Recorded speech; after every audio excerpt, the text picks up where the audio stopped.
The Vegas Golden Knights have rarely faced any sort of pain or resistance with their quest to making the playoffs and winning the Stanley Cup over the past few seasons, ever since they first entered the NHL. Obviously, their first year, they made it to the Stanley Cup Finals in a year where no one expected them to.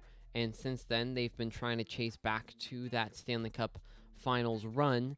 And in doing so, have built a team that many people would have a problem with because of the amount of star power and the amount of big contracts that this team has and the amount of loopholes that the management team is able to use to get around their high salary. In the past, they've gone out and acquired players like Mark Stone, Alex Pietrangelo, Max Pacioretty, Robin Leonard, and a whole bunch of other names through trades or through signings to give their team more star power and to try and build a team that looked like on paper would be a Stanley Cup championship caliber team. And this season for the Vegas Golden Knights has not gone according to plan.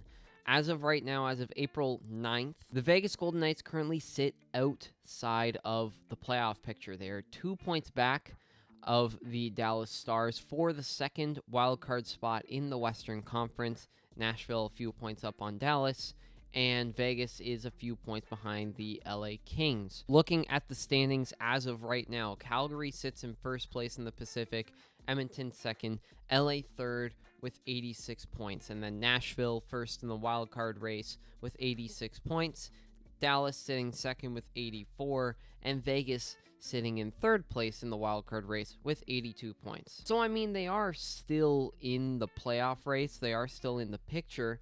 However, it's going to be a bit of an uphill battle for this team going forward. They only have 10 games remaining, whereas majority of the teams ahead of them have at least a game in hand on the Vegas Golden Knights. In fact, Dallas is 2 games in hand, same as Nashville, and LA is 1 game up on Vegas, so LA has played 73, Vegas has played 72, Edmonton's on par, and Calgary has played 1 less game than the Vegas Golden Knights. Almost said Vancouver there. So again, they are in the playoff picture, but it's just a matter of deciding how close or how realistic is it that they'll make the playoffs.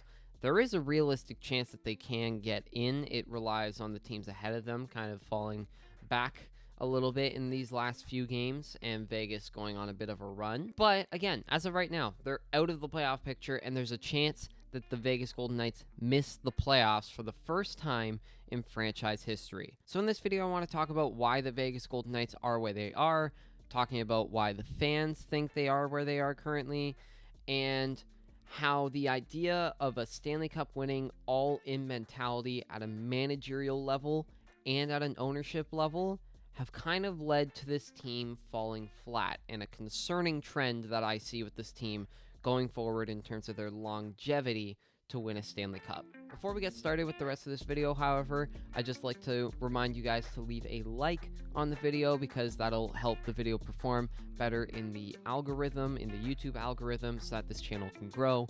And also, if you are new, make sure to hit that subscribe button so you don't miss another upload. So again, everything that I talk about today is as of April 9th, 2022. So again, if you're watching this in the future, it's going to be a bit outdated. So the Vegas Golden Knights currently sit with a cap hit of $92 million about. This is on cap friendly. And they're using about $10.6 million on LTIR. And this is one of the main issues that I see with this team going forward is their salary structure, because this ownership group is willing to put money into a Stanley Cup winning team, and this team almost has too much money. The biggest contracts on this team being Jack Eichel at $10.5 million, and he's performed, I think, close to contract expectations, but he is coming off of a surgery that NHL players have never had before, so we have to see how, in the long term, how that plays out for Jack Eichel. Mark Stone at $9.5 million, Max Pacioretty at $7 million, Alex Pietrangelo at $8.8 million, and then they have a bunch of $5 million-ish contracts in William Karlsson, Jonathan Marchessault, Evgeny Dadonov, which we'll get to later, Alec Martinez, Shea Theodore, and then a couple of cheaper ones in Braden McNabb, and so on and so forth, as well as Robin Lehner at $5 million a season. But this is a lot of money to throw out to a lot of their players. Not that they aren't worth it, but it's just they may have too many players making the money that they deserve, I guess is what I would say. And because of the amount of money that they're paying their star players, or their complementary players as well, they're not able to get certain players in the lineup or even ice a full lineup every night. And the only reason why they haven't needed to make any deals to dump salary besides the Dadonov trade that they tried to pull off at the trade deadline is because a lot of guys have been injured this year. Max Pacioretty has been injured quite a bit. Mark Stone is on LTIR. Obviously, Jack Eichel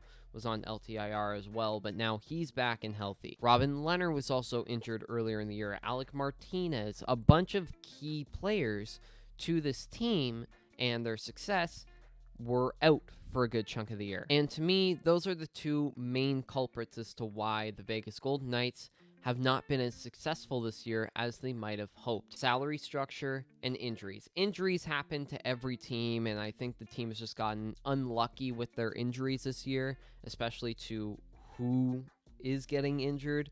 Max Pacioretty is supposed to be one of their main goal scorers, and having him out for about half the season pretty much, it's definitely a big hit to the Vegas Golden Knights' goal-scoring ability. But the salary structure is something that the team put together on their own. They acquired Jack Eichel in November as their trade deadline move, pretty much, because they weren't going to be able to make any moves at the deadline, because if Jack Eichel were to return, they needed to dump salary in order to get him on the roster. And that was an interesting storyline going into the trade deadline, at least before guys like Mark Stone and Max Pacioretty were injured. And the storyline was Vegas would have to dump salary if they're expecting Jack Eichel to be in their lineup this season.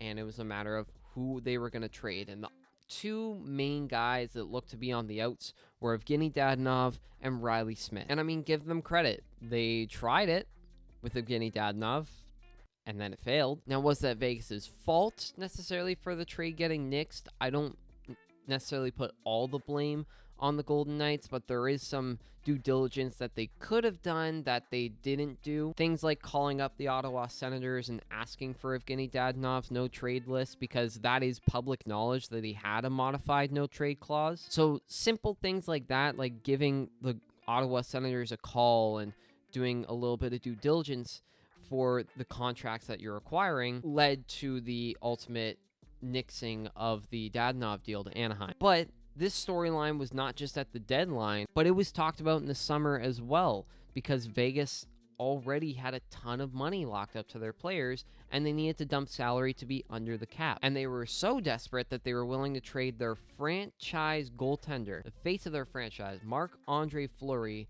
to the Chicago Blackhawks for an AHL player that I believe got picked up on waivers earlier this season. So they pretty much just got nothing for Fleury. And then Chicago, albeit they weren't a great team this year, they were able to flip Fleury to Minnesota for a conditional second-round pick that can turn into a first-round pick. Talk about good return on an asset for the Chicago Blackhawks. Now, yes, Fleury was making $7 million against the cap, and is he worth that now? I'm not totally sure, but he was coming off of a Vezina winning season, and they traded him for an AHL player just to be able to dump salary, and I get the idea of it, but I don't know why they weren't able to get anything for Marc-Andre Fleury, but I get the idea of why they did it. And this was a storyline even the offseason before that, trading Paul Stastny to the Winnipeg Jets for a fourth-round pick and a defenseman that was more of a depth defenseman. Like, I know Paul Stastny wasn't what he used to be, but he's still a pretty decent contributor on the Winnipeg Jets. And then also trading Nate Schmidt, who was a guy that they had signed to a long-term extension at big money, promising that he was going to be a big part of their blue line going forward. They trade him off because they see Alex Pietrangelo is available, and they decide to go get Pietrangelo and trade Nate Schmidt and show a lack of loyalty to this player. You see the theme here? All these types of players that Vegas had acquired at the expansion draft or in their first year and fan favorite players, they traded these guys off for a bag of pucks, or not really what they were valued at originally, or what you would think they would be valued at, just to be able to bring in a bigger, newer star to be able to help their team win. And I think that's a bit of a gut punch to players on the team, or players that were on the team, and now it's motivation for players like Fleury, players like Schmidt, players like Stastny to show that they are capable of what Vegas paid them to do in the first place. And something like this, like dumping players so that you can acquire a newer star, is going to affect how Vegas can sign players and acquire players going forward. Like, do you think a guy on their current team is going to sign an extension knowing that they could be traded if there's a newer,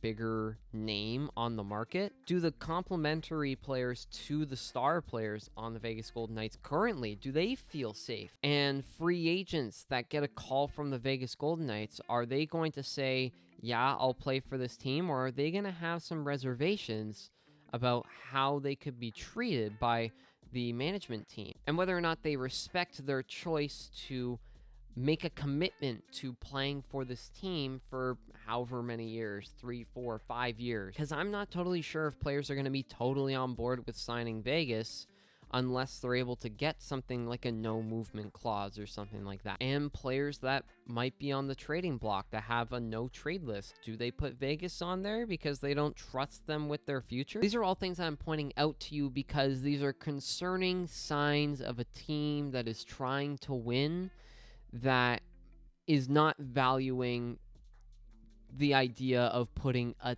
team together. Not just putting together an Infinity Stone style team where you have a bunch of star players and you're just adding to your Infinity Stone collection.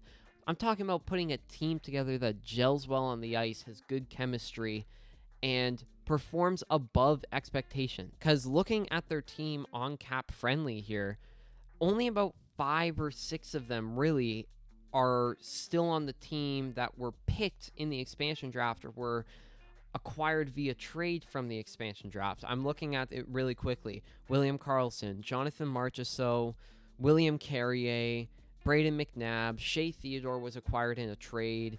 Riley Smith was acquired in a trade as well. Those are the guys that are remaining from the expansion draft. And I get it.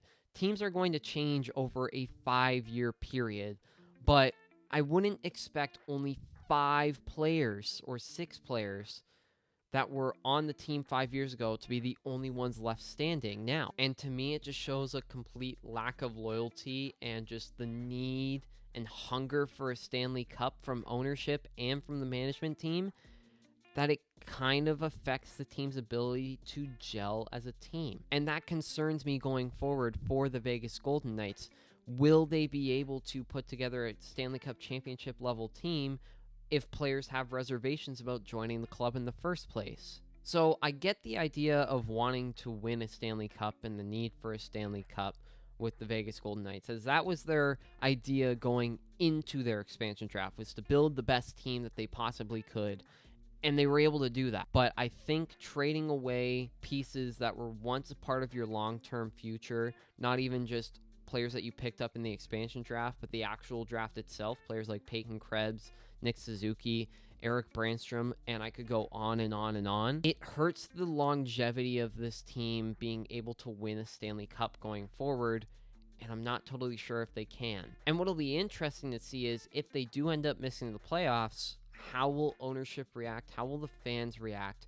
How will management react? Will they make a big move, or are they going to stay the course and show patience like they haven't shown yet? And that is what I think will be most interesting if that happens. But first, they have to get through these last 10 games. We'll see if they make the playoffs or not. So that is it for this video. I hope you did enjoy. Let me know in the comment section below, what do you think has been the downfall of the Vegas Golden Knights this year? And how do you see their longevity going forward as a team and as a Stanley Cup contending team? Do you see them contending for that much longer? Do they need to readjust their idea of building a championship level team? Let me know what you think in the comment section below. Thank you very much for watching. If you did enjoy, please make sure to leave a like and subscribe if you're new around here, and I will see you in the next video. Peace out.